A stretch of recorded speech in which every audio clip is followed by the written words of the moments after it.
Hey gang, it's KR King of D&D Homebrew here, and as the title suggests, I'm going to talk about sounds, using them in your campaign to enhance not just the storytelling and immersion of your world, but the player's enjoyment in terms of figuring out what they want to do. They want to survive and prosper in your world, and those cues are going to help them. And I'm going to give you some techniques that I use and how to build up a repertoire of sound descriptions, how to build up, tiers of technique for this so that it isn't just when it's important and, it becomes a clear tell when you describe some sound to the players. Now, you may want to do that because this video kind of started, I've been playing different systems ever since the OGL controversy. I'm playing in a DCC game online. I'm playing in 2 Pathfinder games, and then I'm running 5e. And in the games that I'm also looking at a ton online as well, but the ones I'm playing in, I'm noticing that the GMs don't describe the sounds that we're hearing. I have to ask all the time, what does it sound like? What do I hear? And one person was irritated. I go into a tavern and I go, what do we hear? And he goes, a tavern, the town square. Like, oh, do you want to roll perception to see what you hear? And I'm like, well, no, I live in the world. I go places and I hear. If I go to Costco, I hear the sounds of Costco. If I, you go into a bar and it's very boisterous and everything, people laughing and glasses clinking, or they're all sitting there staring down at their drinks and it's clearly the Curse of Strahd type atmosphere, I'm going to notice that. And the thing is, you as a GM are painting a picture, but you're also creating a soundtrack. This is a movie, right? You're telling us what we hear when we are in your world. I don't have to just constantly be saying, what do I hear, right? And now, again, another player, he plays in my 5e campaign. He played in the Pathfinder very briefly. He quit. I don't know why he quit. I didn't. He said his work schedule changed or whatever. But I was telling him, this guy never gives us this sound. He goes, well, KR, you're a story. At one time a professional storyteller with plays and screenplays. You're used to describing or thinking about what does it sound like. What is happening in the scene. For a lot of people, not only is it not something they're used to, but they're uncomfortable. They feel like it's weird or something. And it's a little like that. You've seen those videos out there. They're parodies of people that have gone and watched Critical Role. And so then they come to the table and they're like, you go to the bar, the bartender looks at you, and then he talks in a funny accent. And everybody has wisecracks and everybody has something to say, right? Because Matt Mercer's, but he's good at that. And of course, people try to imitate that. So they feel like they're doing that when they are constantly describing the sounds that are being heard or the ambience or whatever. I get that. But you open up your world to so much more interesting stuff if you just use a few techniques I'm going to talk about to build up your storytelling, muscles or whatever, your, like I said, repertoire of what things sound like, and just do them regularly. I had another person that said, well, I only use sounds when it's important.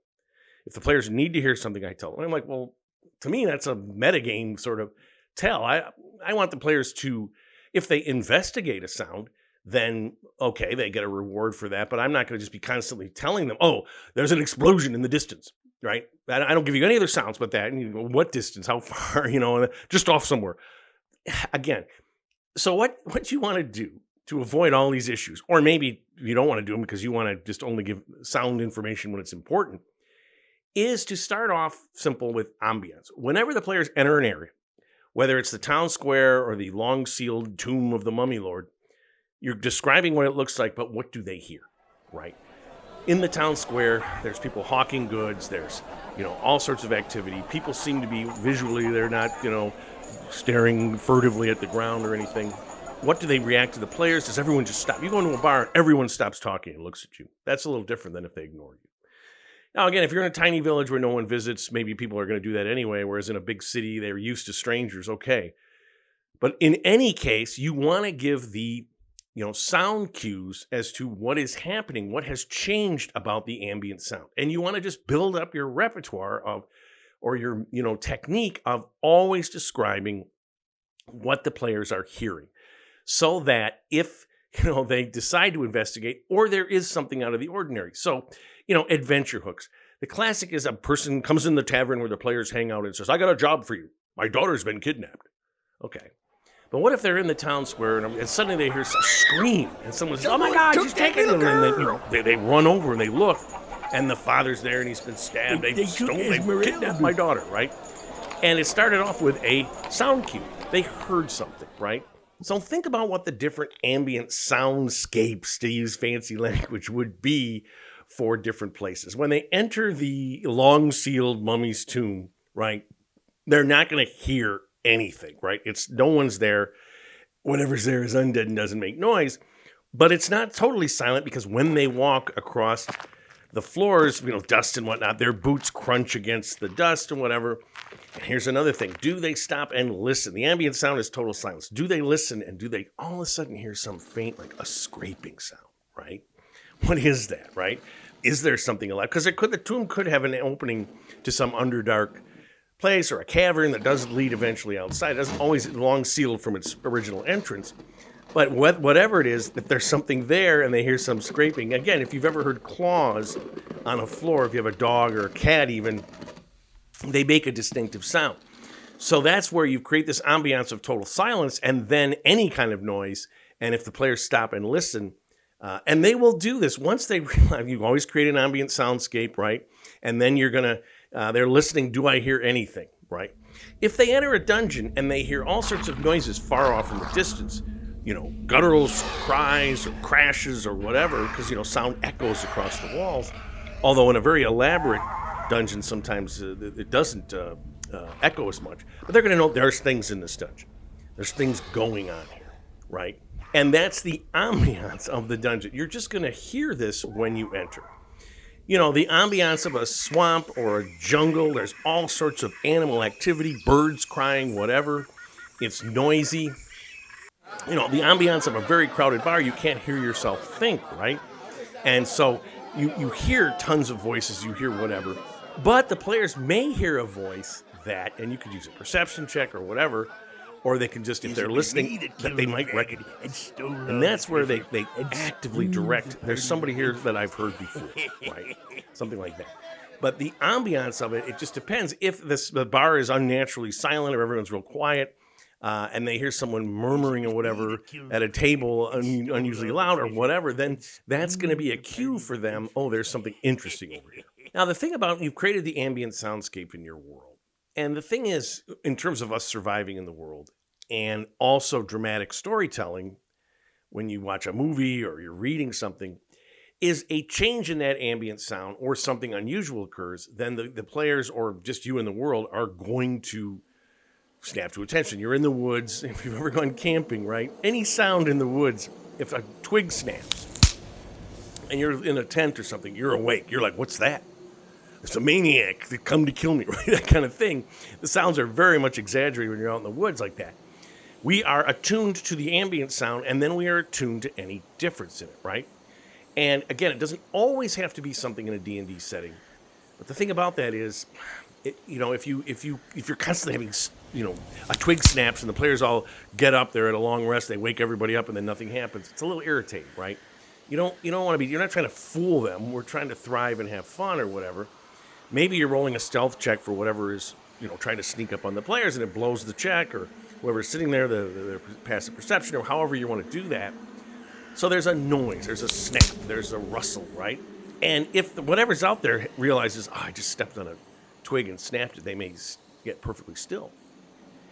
And the players, nothing happens, right? It's whatever. And so the players get up, they look around, and then do they investigate? Where did it come from? Because they're trying to get a long rest often. But again, that noise or whatever, then if there is an attack, obviously, and let's say they all go back to sleep and they get attacked, well, they did hear the snap, right? Again, however you want to do this, you're not trying to fool them, but you're trying to tell them that in this world there are sound cues, just like the real world, that we use to survive. We listen to things, and we are attuned to the environment. We live in the world, and we're aware of the ambient sounds. Then the specialized sounds are the ones that draw our attention, something out of the ordinary, something that's not part of the ambient soundscape that you've created and we've gotten used to. If we're going down a country road and we see, you might see something flying overhead, and it's so far up you don't know how far it is, but you hear a roar. It's probably a big roar. If it traveled all the way down here, right? If it's, like a bird, let's say a rock, if it's just a giant bird, would its cry be big enough? It would be different than a roar, right? And so we're looking at something and we're getting information from that sound. And that's what we're doing in the real world all the time. And that's what you should do. You're always thinking about the ambient sound. Then you think about the sounds things make, like I said, the snapping of the twig or flying overhead. What sounds do creatures make? Undead are silent, although when they move, they may make sounds. Incorporeal or non-corporeal, whatever it is, creatures make no sounds, right?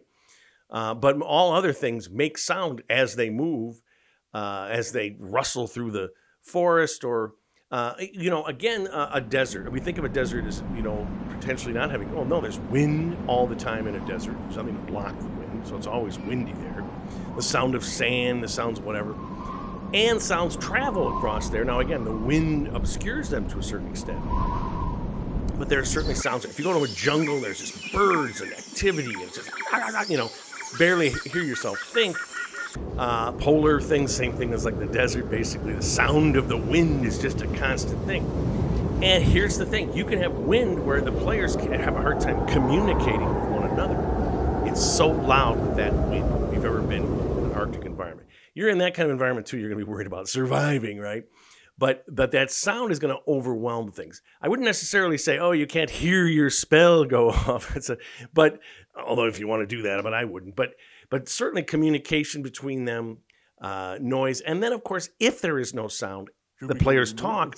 Other things which are very attuned to the ambient sounds around them will hear the players potentially if you're in a super quiet environment. This is the thing about tombs and dungeons, the famous scene in Lord of the Rings where he drops the armor down the well and all the goblins or whatnot start cawing because they realize there's someone in here. I think they were orcs in the Mines of Moria, but not important. And again, if you watch that, once it's it's total silence when they're in there, just them. The moment that happens, the place just comes alive with noise.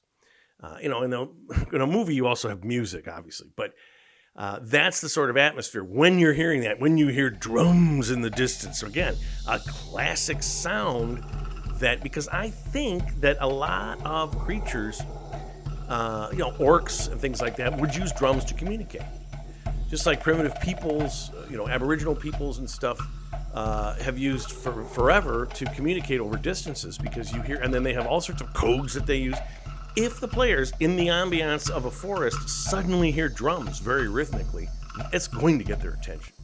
It's a classic device used in movies, stories, whatever. And the idea is that you have created an ambient soundscape, and then you've created unusual noises. Now, another thing you can do, there's a term called onomatopoeia. I think it's where a word sounds like the sound it describes. So buzz, pop, murmur, crackle, something like that, is to use those words when you're describing those sounds. Birds aren't, you hear birds. You hear chirping in the trees, right? You hear machines running. You hear the hum of something very low and very insistent, right? And again, you don't have to, you can find these terms online, lists of them. It's not something you have to memorize or anything, but it's something to think about when you're trying to make your words more vivid and more, impressionable on the players. The other thing, of course, is don't forget the intensity and volume of sounds. Part of an explosion's impact on us is that it's super loud, right? But things can have a dramatic intensity. So if you hear a baby crying, a baby crying always gets our attention, but a baby screaming in agony, that really gets our attention, right? And there's another thing in terms of human interactions. Sounds of laughter convey the emotion of happiness, sounds of crying, sadness. And we use those cues in terms of determining, what is happening in an environment. You are reading the room and you're listening to the room. And you want to remember that when you're creating, these, because again, people just tend to either describe it very cursory, but I give you no sound information. When you start to do that, your world will seem more real. So like I said, start with just doing ambient sound, just telling people what they're hearing all the time. And then when something interesting has happened, think about ways to convey something through a sound cue that the players hear that is out of the ordinary And you can decide to mix that up, and sometimes it isn't always a tell to something or a plot hook or something, but oftentimes it is. And again, much more interesting to hear, oh my God, someone's been stabbed, than just say, my daughter's been stabbed, right? And then finally, if you really want to get creative with it, you think about the rhythm of the sounds, the emotional intensity of the sounds, all those different things that we as human beings, who are the only sentient creatures that we can base all the other sentient creatures in the world of D&D, we use those sound cues all the time to navigate, to thrive, and prosper in the real world. So I hope that's helpful. Try to use those techniques. Start simple, but you can get more complicated. I think you will notice, you'll get used to it. It'll become, a muscle that you're using all the time. I think you'll find that your world is much more interesting and vibrant to your players. And if you like what you see on my channel, please subscribe. I'm always looking for more. Leave some comments. Love to hear about how you use sounds in your world. And keep on playing a role-playing game of whatever kind. Tell somebody else about it.